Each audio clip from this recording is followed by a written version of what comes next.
This is the story of how a 28-year-old digital disruptor spent $39 million to build a sovereign state in the American South, only to retreat behind its gates with a broken jaw and a shattered ego.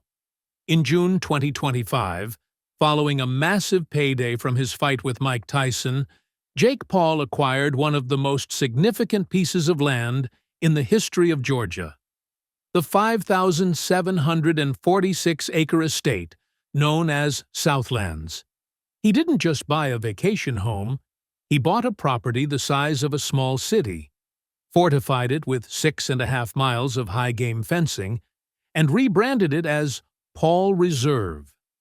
He promised to build airstrips and Formula One tracks, and he used the land to prepare for the biggest fight of his life against Anthony Joshua. But when that fight ended in a 6th-round knockout and a hospitalization in Miami, the Paul Reserve transformed from a content studio into a recovery ward.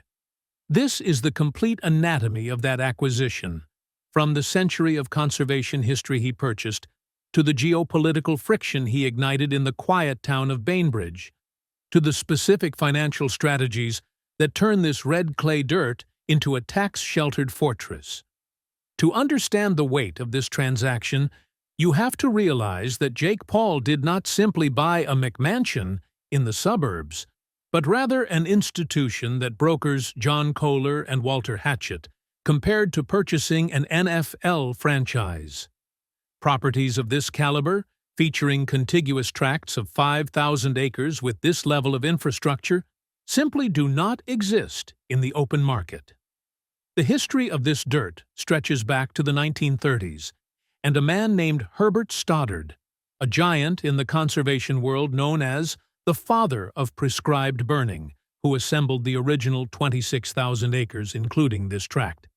For decades, this land functioned not as a content studio, but as a living laboratory, where Stoddard used the Red Hills region's unique topography to rewrite the book on bobwhite quail management. He proved that fire was necessary for the ecosystem, and that insight created the open, park-like pine savannas that define the property today. Ownership eventually passed to International Paper, and for 40 years, the Southlands Experiment Forest served as their research headquarters. Instead of just growing trees, they engineered genetics to create loblolly pines straight enough to become telephone poles, and this corporate stewardship prevented fragmentation while keeping the massive acreage intact. Real change arrived in 2010 when Rock Creek Capital founder Jim Dahl purchased the land from International Paper for roughly $1,200 an acre. At that time, the property was pure timberland with no paved roads or lakes, so Dahl spent the next 15 years pouring capital into the estate to transform it. He paved 3.5 miles of private roads, dug a 20-acre stocked fishing lake alongside a 30-acre floodable duck marsh, and installed underground utilities to preserve the viewshed. By the time Jake Paul signed the check in June 2025, that initial valuation had skyrocketed to nearly $6,800 an acre, proving that recreational land has moved from a niche hobby for old industrialists to a mainstream asset class for the new ultra-wealthy.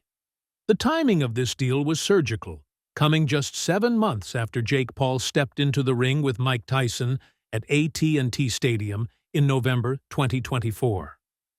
That single night streamed to 60 million households on Netflix, and reports indicate Paul walked away with between $30 and $40 million. He liquidated those earnings directly into the Georgia soil in June 2025, closing the deal at $39 million after the property had been listed the previous October for $42.5 million. While Paul admitted on the Iced Coffee Hour podcast that he had been wanting to buy a ranch for 15 years, he realized Southlands was a little bit bigger than he planned, but he bought it anyway.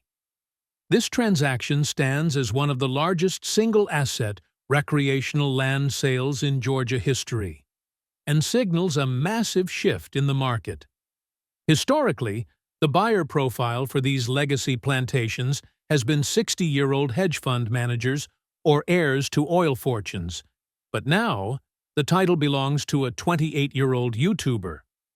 Upon taking possession, Paul began the process of fortifying the estate located at 533 Faceville Landing Road, about 8 miles southwest of Bainbridge. A discreet entrance leads to a 3.5-mile paved driveway that acts as a buffer zone, guaranteeing that no telephoto lens can see the main house from the public highway. Security drove this purchase as much as luxury, evidenced by the 6.5 miles of high-game fencing that surrounds the estate. Originally installed by Jim Dahl to manage trophy white-tailed deer genetics, this barrier now serves the very different purpose of keeping paparazzi and intruders at bay. Paul has hyperbolically claimed the property is half the size of Manhattan, and while the ranch is actually just under 6,000 acres compared to Manhattan's 14,000, the comparison effectively illustrates his sovereignty. It is 6 times the size of Central Park, and features 4.5 miles of frontage on Lake Seminole, where the opposite shoreline is largely owned by state and federal entities, ensuring his view remains permanently obstructed. Inside this perimeter, the infrastructure is industrial grade, featuring a massive equipment shed for land management machinery and a game processing facility with walk-in coolers that now services a self-sufficient compound. Support structures include a 4-stall horse barn and a professional dog kennel with 15 runs, ensuring the property functions as a complete ecosystem. Paul didn't buy this land just to grow timber, but rather to play, and the Paul Reserve has been outfitted with amenities that cater specifically to his high adrenaline content style. He constructed what he calls the world's biggest razor track, a course winding through the woods for over 2 miles, with jumps and technical sections carved out of the pine forest that serves as both team recreation and a YouTube filming location. Water features see equal use, with the 20-acre Eagle Lake and the massive Lake Seminole frontage hosting jet skiing and wake surfing sessions. A 30-acre duck marsh, planted with corn and flooded annually to attract waterfowl, remains a key feature for the sporting aspect of the property.